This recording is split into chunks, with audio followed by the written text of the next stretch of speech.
পছন্দ করে তো মানুষ বানাইছিলাম, তোদের ভিতরে মানবতা কোথায় বল? পছন্দ করে তো তোদেরকে মুসলমান বানাইছিলাম, ইসলামের ছাপ তোদের ভিতরে কোথায় বল? পছন্দ করে তো বন্ধুর উম্মত বানাইছিলাম। কার উম্মত? আপনি কার উম্মত আপনি জানেন না?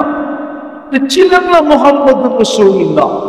দুঃখ তো আমার এখানেই, বাংলাদেশে পাইবেন ইসলামী মহাসম্মেলন, নাইলে ওয়াজ মাহফিল, নাইলে তাফসীর মাহফিল, এই তিনটাই পাবেন। শানে রাসালত তো পাবেন না, নবীর শান তো কেউ জানে না যে আমার নবীর শান কত। আপনি নবীর প্রয়োজন রাখেন কতটুকু? একটা দেখাইলাম আমি সব জায়গায় চলে আসছি, আর আসতে হবে না, সামনে বসেন বসেন বসেন বসেন, আমি সীমানায় চলে আসছি। বিদায় ভাবেন এখনো ফুললি অপারেশন শুরু হয় নাই। এটাই আল্লাহ বুঝাইছিলেন এক হাদিসে কুদসিতে, কোরআনও বুঝাইছিলেন, যহরাল ফাসাদ ফিল বাররি ওয়াল বাহর বিমা কাসাবাত আইদিন নাস লিইউযীকাহুম বা'দাল্লাযী আমিলু লাআল্লাহুম ইয়ারজিউন। মাঝে মাঝে আমরা ছোটখাটো অপারেশন করব, যেন তোমাদের বিবেকের পর্দা খোলে, তোমাদের বুদ্ধি উদিত হয়, তোমরা যেন দৌড়ে আমার দিকে ফিরে আসো।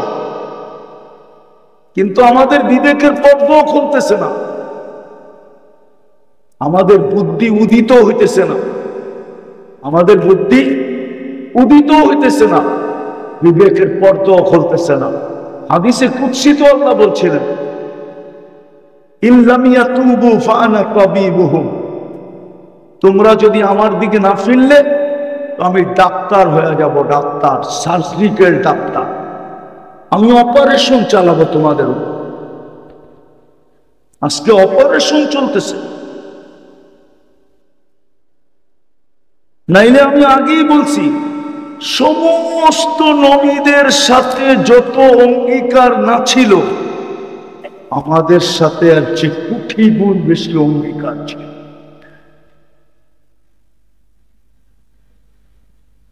কোটি গুণ অঙ্গীকার আমাদের সাথে ছিল, ওয়াদা ছিল, অঙ্গীকার ছিল। আর কি শব্দ পাবো বাংলায় খুঁজে পাই না, সবকিছু আমাদের সাথে ছিল। কেননা আমাদের পরে তো কোনো উম্মত নাই। ভান্ডার রাখবেন তো রাখবেন কার জন্য? আমাদের নবীজির পরে তো নবী নাই, তাহলে আল্লাহ নিজের ভান্ডার রাখবেন তো রাখবেন কার জন্য বলেন?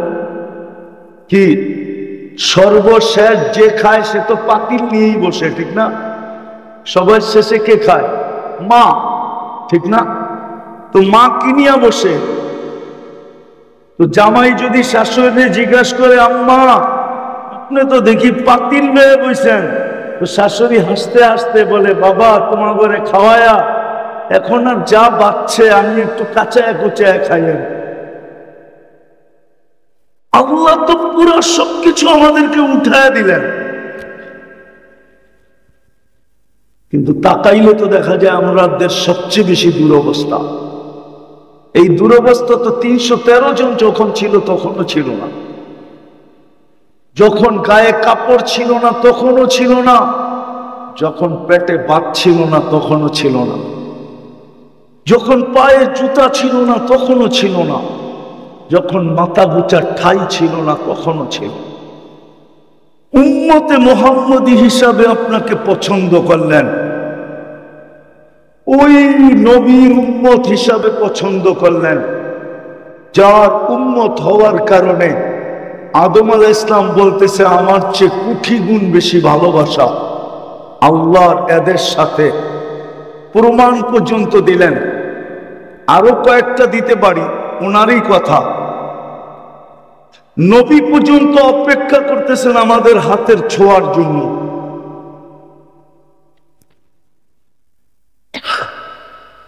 এত বড় মর্যাদা দিলেন, এত বড় মর্যাদা। ওই রসুলের আদর্শ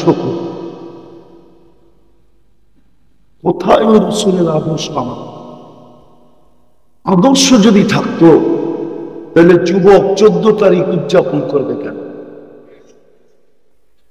মুসলিম সমাজে 31 নাইট হবে কেন? মানলাম 31 নাইট উদযাপন করলে যদি ওরা আমাদেরকে গলায় লাগাবে, তাহলে আফগানিস্তান মাটিতে মিশাইল কেন? ইরাক মিশাইল কেন? এখন ফিলিস্তিন মিশাইতেছে কেন? লিবিয়া মিশাইল কেন? আমি তো ঘুরে বলতেছি, ওই দেশের মানুষগুলো তো বেশিরভাগ ওদের রঙে রঙিন ছিল, রঙে রঙিন। যদিও নামাজে বলি গায়রিল মাগদুবি আলাইহিম ওয়ালাদ-দাল্লিন, যদিও বলি আল্লাহ ওদের রং থেকে আমাদেরকে বাঁচান, কিন্তু ওদের রং থেকে তো আমরা বাঁচি নাই। তো আল্লাহ বলে যখন রং থেকে বাঁচিস নাই, তো হাতের থেকে বাইচা লাভটা কি? এই জন্যই তো ওদের হাতে আমরা মারি খেতেছি। আল্লাহ বলে তুইও রং থেকে বাঁচস নাই, যখন রং থেকেই বাঁচস নাই, রঙই লেগে গেছে গায়ে, তো এখন হাতের মারি খেলে অসুবিধাটা কি? এই জন্যই তো আজকে শত শত বৎসর ওদের হাতে মারি খেতেছি।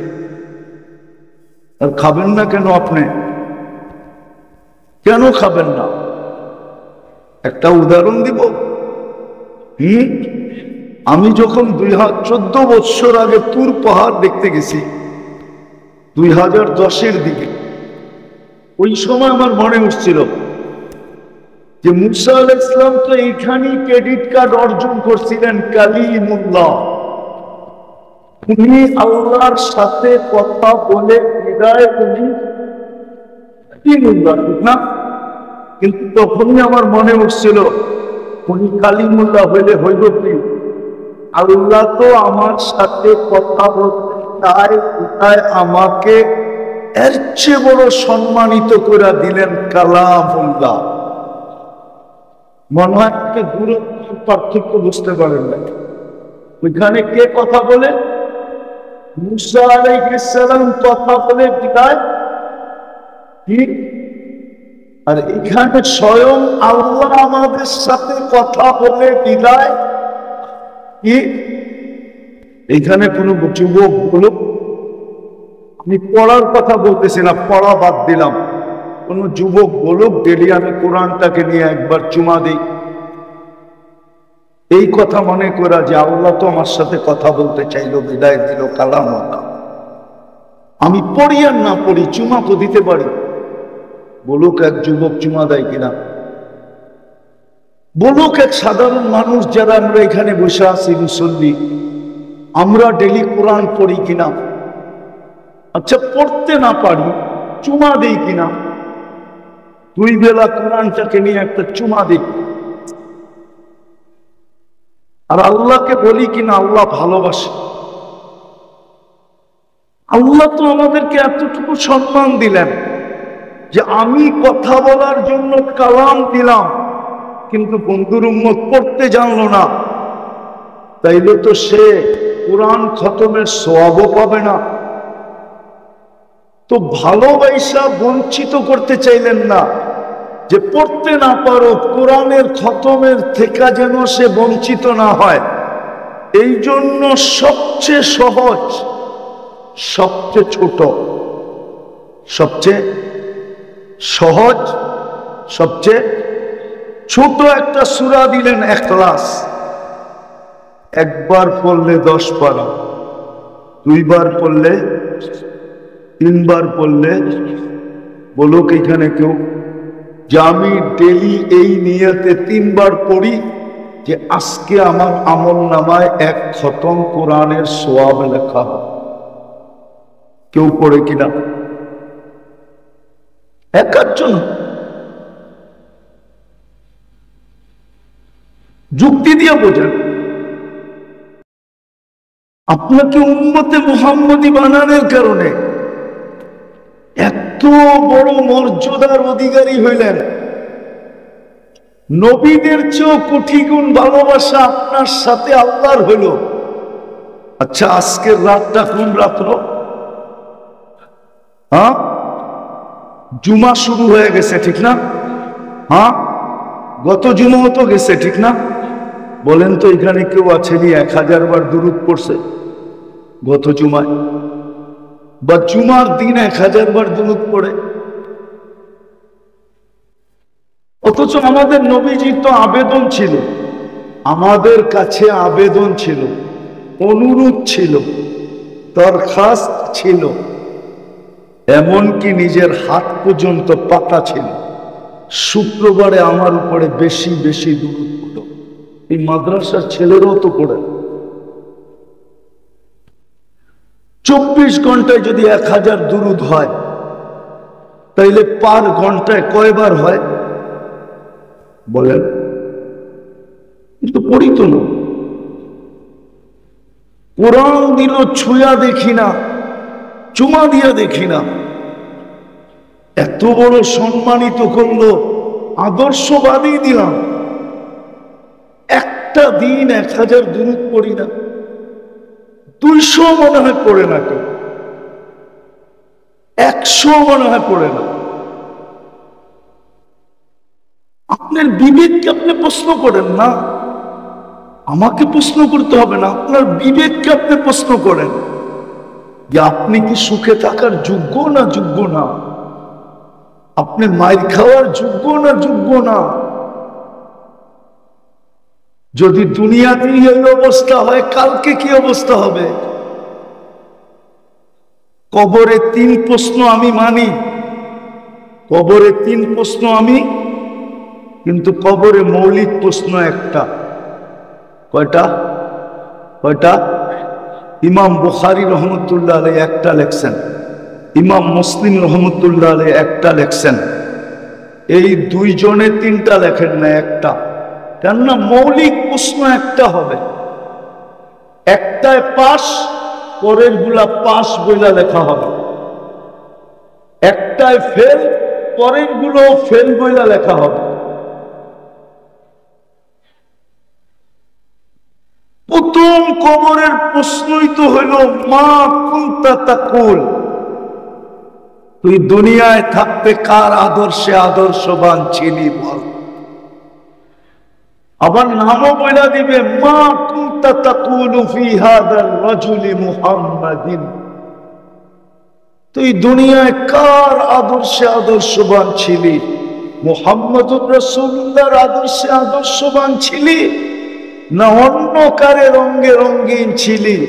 যদি আদর্শে আদর্শবান হয়ে থাকে তো মুস্কি হাসি দুজনই দিবে, কেননা মুহাম্মদুর রাসূলুল্লাহ সামনে হবে, তো মুস্কি হাসি দুজনই দিবে যে কাকে কি প্রশ্ন করো তুমি। এ প্রমাণ কি দিবে? আমি প্রমাণ দিতেছি এ আমার আদর্শে আদর্শবান ছিল, নাইলে বারবার দুনিয়াতে আমার সাথে এর সাথে সাক্ষাৎ হইতো তো হইতো কি করে? আপনি আর আমি তো জীবনে একদিনও দেখি নাই। কয়দিন দেখছেন আল্লাহ রসুলকে? শুক্রবারে দুরূদই পড়েন না, কোত্থেকে দেখবেন? প্রশ্ন করার পরে দুজনেই মুস্কি হাসবে, তো জবাব এটাই আসবে তুমি কার কাছে কি জিজ্ঞাসা করো। যদি আমার আদর্শই আদর্শবান না হইতো তাহলে দুনিয়াতে আমাদের বারবার সাক্ষাৎ কি করে হইতো? সাক্ষাৎ হয় না? আপনি দেখেন, দেখে না দেখা দেয়?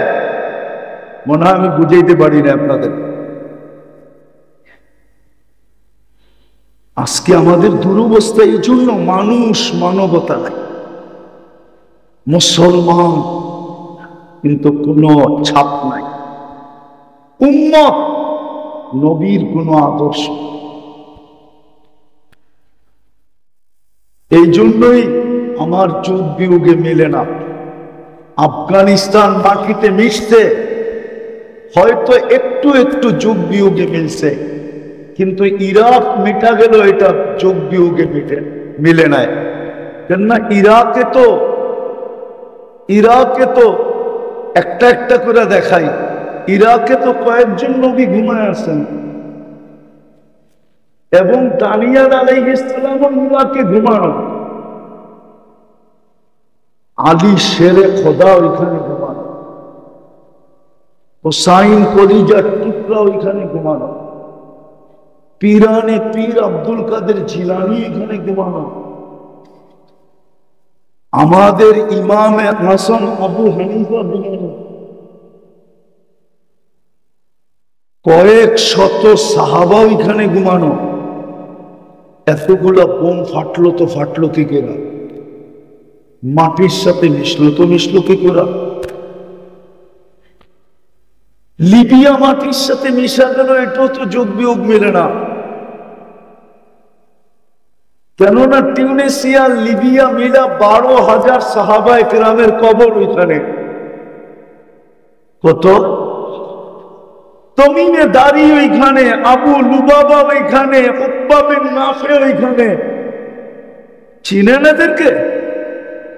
নামও তো শুনেন না কোনোদিন। খালি শুনছি দুনিয়াওয়ালাদেরটা, ঠিক না?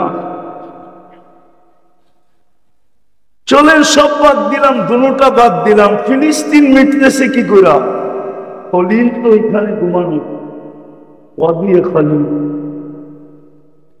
একদিকে খলিল ঘুমাইতেছে, একদিকে মুসা কালিম ঘুমাইতেছে। বেশি দূরে না, দুইজনের মধ্যে দূরত্ব বেশি লম্বা না। যান আপনি দেখে আসেন, আমি তো দেখে আসছি, আপনি দেখে আসেন।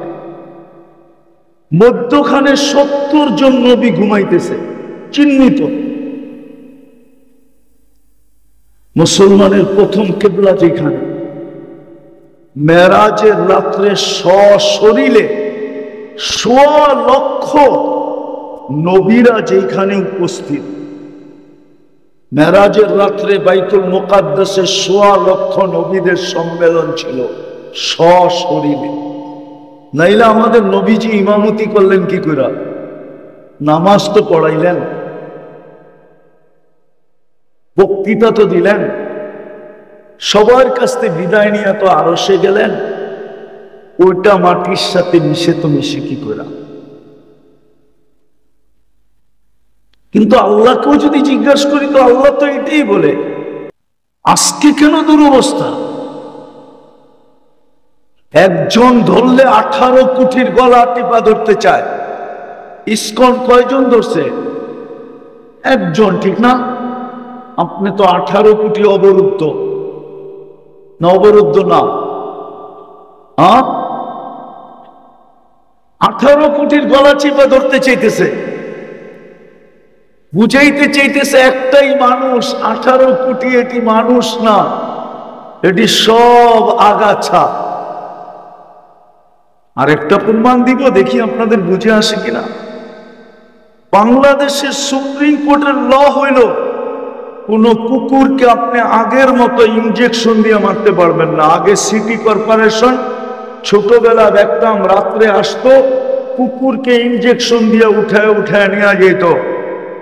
প্রাণীবাদীরা হাইকোর্টে রিট করছে যে প্রাণীদেরকে এইভাবে মারা যাবে না। আচ্ছা মানলাম, ঠিক আছে। ফিলিস্তিনের এই 1 বছর 2 মাসের যুদ্ধে আমাদের বাংলাদেশের প্রাণীবাদীরা বলুক, ওই প্রাণীবাদীর ভিতর থেকে উচ্চ পদস্থ এখন একজন আছে, সে একটা ছোট, উনার ফেসবুক আইডিতে উনি ছোট একটা নিন্দা দেন যে ফিলিস্তিনে এতগুলা নিরীহ মানুষকে কেন মারা হইতেছে, এগুলা কি প্রাণী না? না প্রাণী না। কিন্তু আজ পর্যন্ত আপনি যদি দেখাইতে পারেন আপনার জুতা আমার গাল এই মজলিসের ভিতরে, আমি গাল নিয়ে রেডি থাকবো, সবার জুতা মারলেও আমি মেনে নিব, যদি কেউ ছোট একটা নিন্দা দেখাইতে পারে। কেননা প্রাণীবাদী সংস্থা আপনাকে প্রাণী মনে করে না। কেননা আপনি মুসলমান, পছন্দনীয় আল্লাহ মানুষ হিসাবে, মুসলমান হিসাবে, উম্মত হিসাবে ওরা ভাবে আপনি প্রাণী না, আপনি একটা আগাছা। আপনাকে দুনিয়া থেকে মেটায়া দিলে দুনিয়া পরিষ্কার হবে। কেননা ও তো এর শিক্ষায় শিখে নাই যে মুসলমান দুনিয়ার থেকে উঠতে দেরি, সিংহায় আল্লাহ ফু দিতে দেরি করবে না। ও তো এই শিক্ষায় শিক্ষিত না। ওর মাথার ভিতরে এটা নাই। সব মোবাইলে সব প্রোগ্রাম আসে না, বটন সেটে অ্যান্ড্রয়েড সেটের প্রোগ্রাম নাই, এটা বটন সেট। এটা ফোন করতে পারবেন আর রিসিভ করতে পারবেন। ওই প্রাণীবাদী যারা, ওটা হলো বটন ফোন। ওর মাথায় এটুকুই আছে যে মুসলমান কোনো প্রাণী না, নাইলে ও নিন্দা করে না কেন? দেখা, আপনি এত নিচে নামলেন কেন? ওই তিন কারণে। মানুষ বলেন কিন্তু মানবতা নাই। আমি কারো বিরোধিতা করতেছি না। যদি মানবতাই থাকতো তাহলে ঘুমন্ত মানুষকে মারে কি করে? আমাকে বোঝা, ঘুমের ভিতরে একজন আরেকজনকে মারে কি করে? মানবতা যদি থাকে তাহলে প্রতিবেশীর কারণে প্রতিবেশী অতিষ্ঠ হয় কি করে? আজকে কত প্রতিবেশী তো আছে, প্রতিবেশীর থেকে অতিষ্ঠ হয়ে জায়গা বেচা চলে গেছে। নাই দেখে নাই নুর বাবু, হ্যাঁ চিনেন না? তাহলে আমার লোকের চলেন, আমি দুই চারটা চিনায় দিব আপনাদেরকে। আমি এখানে থাকি না, তারপর আপনাদেরকে আমি চিনায় দিব যে প্রতিবেশীর কারণে অতিষ্ঠ হয়ে জায়গা বিক্রি করে চলে গেছে। ও মানুষ কি করে? মুসলমান ইসলামের ছাপ নাই, উম্মত নবীর আদর্শ নাই। কোরআন দিলেন ছুঁড়া দেখে না, নিজের ঘর দিলেন 90% ঘরে আইসা দেখে। এটা কার ঘর? হ্যাঁ, আল্লাহরে যদি জিজ্ঞাসা, কোন উম্মতকে তো ঘর দিলেন না, আপনাকে তো ঘর দিয়া দিলেন। আল্লাহকে যদি আমি জিজ্ঞাসা করি, ঘর তো আমাদেরকে দিয়া দিলেন, আপনি কই থাকেন? আল্লাহ বলে, তুই কি কোরআন টোরআন পড়িস না? আনা মা আকুম আইনা মা কুনতুম, আমি তো তোদের সাথেই থাকি, তোরা যেখানে যাস আমি তোদের সাথে সাথে থাকি। ঘর তো তোদেরকেই দিয়া দিলাম, ওই ঘর খালি পড়া থাকে। ওই ঘর খালি পড়ে থাকে, খালি না? খালি পড়ে থাকে না, ঘর সারাদিন খালি পড়ে থাকে, মারামারি করে তালিম লইয়া। মনে হয় বুঝেন না? মারামারি করে কি লইয়া? মারামারি করে কি লইয়া? বয়ান লইয়া। অথচ সারাদিন ঘর খালি পড়ে থাকে। লানত আমাদের জিন্দেগির উপরে। এখনো যে বেঁচে আছি, শুধু মুহাম্মদুর রাসূলুল্লাহর কারণে বেঁচে আছি। জিজ্ঞাসা করে ফেলছিলেন, অতীতে তাকায় দেখতেছি সব উম্মতকে সকলে ধ্বংস করে দিচ্ছেন, আমার উম্মতকেও ধ্বংস করবেন? তো বলছে, না বন্ধু, আপনার উম্মতকে সমূলে ধ্বংস করবো না, আপনাকে অঙ্গীকার দিতেছি শুধু এই কারণে বেঁচে গেছেন, নাইলে বহুত বড় মাদ্রাসা আছে এখানে মাদানীনগর। জিজ্ঞাসা করে দেখেন, 1500 বৎসর কোন উম্মতকে আল্লাহ সুযোগ দেন নাই, এর আগেই মাটিতে সব মিশে গেছেন। 1500 বৎসর হয়ে গেছে, আপনাকে আমাকে সুযোগই দিয়া যেতেছেন। বিদায় আসেন, আজকে তওবা করেন। তওবা করবেন? করবা যুবক? তওবা তওবা করো, তওবা, নাইলে এখানে দিন কেটে যাবে, কিন্তু ওইখানেরটা কাটবে না। কবরে যাওয়ার পরে যখন জিজ্ঞাসা করবে, ওই দিন জবাব মুখ দিয়ে আসবে না। হাউজে কাউসারে যাবে, প্রথম ডিসাইড হবে কিয়ামতের মাঠে হাউজে কাউসারে। প্রথম সিদ্ধান্ত হবে এটা কোন দিকে যাবে, ডাইনে না বামে, জান্নাত না জাহান্নাম। হাউজে কাউসারে ডিসাইড হবে। যার মুখে হাউজে কাউসার লাগবে, এটা অবধারিত, এটা জান্নাতে যাবে, যেই কোনো ভাবে হোক যাবে। কেননা যেই ঠোঁটে হাউজে কাউসার লাগছে, ওই ঠোঁটে আর কোনদিন পিপাসা লাগবে না। যেই ঠোঁটে হাউজে কাউসার লাগছে, ওই ঠোঁট দোজক ধারণ করার ক্ষমতা রাখে না। আপনি হাউজে কাউসার চিনেন না, হাউজে কাউসার জিনিসটা। এই জন্যই তো একদলকে আল্লাহ রসুল হাউজে কাউসারে বলবে, সুখান সুখান লিমান দাইয়ারা বাক, যাও দূরে সরো, তোমাদের জন্য হাউজে কাউসার না। তোমাদের ঠোঁটে হাউজে কাউসার লাগা মানে তোমরা জান্নাতি, তোমরা হাউজে কাউসারের উপযুক্ত না, সরো এখানে। তোমরা আমার চোখের পানির ইজ্জত রাখো নাই। সময় তো নাই, আমরা নবীর চোখের পানির ইজ্জত রাখি নাই। 23 বছর কাঁদছেন, দুনিয়ার থেকে যাওয়ার সময় কাঁদতে কাঁদতে গেছেন। আরো সে যে আমাদেরকে বলেন নাই, এখনো কবরে কাঁদতেছেন। আবুল সামরকান্দি লেখছেন রহমতুল্লাহি আলাই, নবীজি কবর থেকে উঠবে, ওয়াহুয়া ইয়াবকি ওয়া ইয়াকুল, কাঁদতে কাঁদতে উঠবে আর বলতে বলতে উঠবে, জিবরিল আমার উম্মত কই, ময়দান তো খালি। কিয়ামতের মাঠে চিৎকার দিবেন ১৬ লক্ষ নবী রসুল, শুধু নফসি নফসি বলবে, না মা না বাবা, না ভাই না বোন, না স্ত্রী না সন্তান, শুধু নফসি নফসি বলবে। আর আমাদের নবীজি উম্মতি উম্মতি বলবে। আমরা ওনার ইজ্জত রাখি নাই, বিদায় আসেন, এখনো সুযোগ আছে। একটা হাতিয়ার আমাদের হাতে এখনো আছে, সেটা হলো যদি আল্লাহর কাছে সরি বলার মতো বলতে পারে, তওবা করার মতো করতে পারে, নাহলে কিচ্ছু নাই আমাদের কাছে।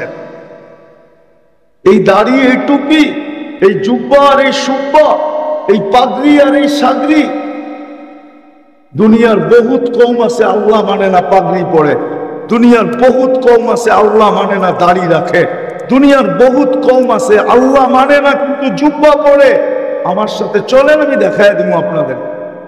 আমাদের হাতে একটাই হাতিয়ার আছে, তওবা।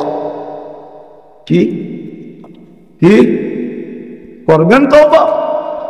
কে কে করবেন দেখি? পাক্কা? তাইলে বলে দেন, আল্লাহ অতীত থেকে তওবা করলাম। নামান আর ডেলি 2 বার তওবা করেন, ঘুমানোর সময় এই কথা মনে করা যে হয়তো আর ঘুমের থেকে উঠবো না। যদি উঠলেন সকালে, সকালে তওবা করেন এটা ভাইবা যে হয়তো সূর্য আর ডুবতে দেখবো না। ডেলি 2 বেলা তওবা করেন, পারবেন? পারবেন মনের থেকে? হ্যাঁ, আর নারাজ না করি আল্লাহকে। যুবক, তোমাদের পায়ে হাত রাখি, আর নারাজ করো, আর নারাজ করো না। তোমরা আমার চেয়ে দুনিয়া দেখো না বেশি, দুনিয়ার রং আমার চেয়ে বেশি তোমরা দেখো না, তামসা আমার চেয়ে বেশি দেখো না, সিঙ্গার ফিঙ্গার আমার চেয়ে বেশি দেখো না। তোমাদের পায়ে হাত দিয়া বলি, আল্লাহকে নারাজ করো না, তওবাকে অভ্যাস মানাও। আর দ্বিতীয়, আল্লাহর ঘর ভরে দেন। আজকে আল্লাহর ঘর, আল্লাহকে জিজ্ঞাসা করে মুসল্লি কই, জমিন জিজ্ঞাসা করে, জমি পুছতি হ্যায় নামাজি কাহা হ্যায়, জমিন জিজ্ঞাসা করে আল্লাহ নামাজি কই, মসজিদ জিজ্ঞাসা করে আল্লাহ মুসল্লি কই। বিশ্বাস হয় না? হ্যাঁ, বললে তো আবার বলবে জয়ীফ। মসজিদ জিজ্ঞাসা করে আল্লাহকে, আল্লাহ মুসল্লি কই? গর্ত দিলেন, মুসল্লি তো নাই, আমার খোরাক তো নাই, কোথায় এরা? পড়তে পারবেন মসজিদ আজকের থেকে? কে কে পারবেন দেখি? যে মসজিদ ভরা দিব আজকের থেকে, নামান। আর যুবকদের পায়ে হাত দিয়া বলি, 31st নাইট উদযাপন করুন। আল্লাহর গজব আর টাইনা হইনো না। আছে বাংলাদেশে প্রমাণ আছে, 2013 কি 14 হবে, 31st নাইটের পরের দিন 7.8 ভূমিকম্প আসছিল, কিন্তু কোনো বিপর্যয় হয় নাই, শুধু সিগন্যাল দিয়ে চলে গেছে।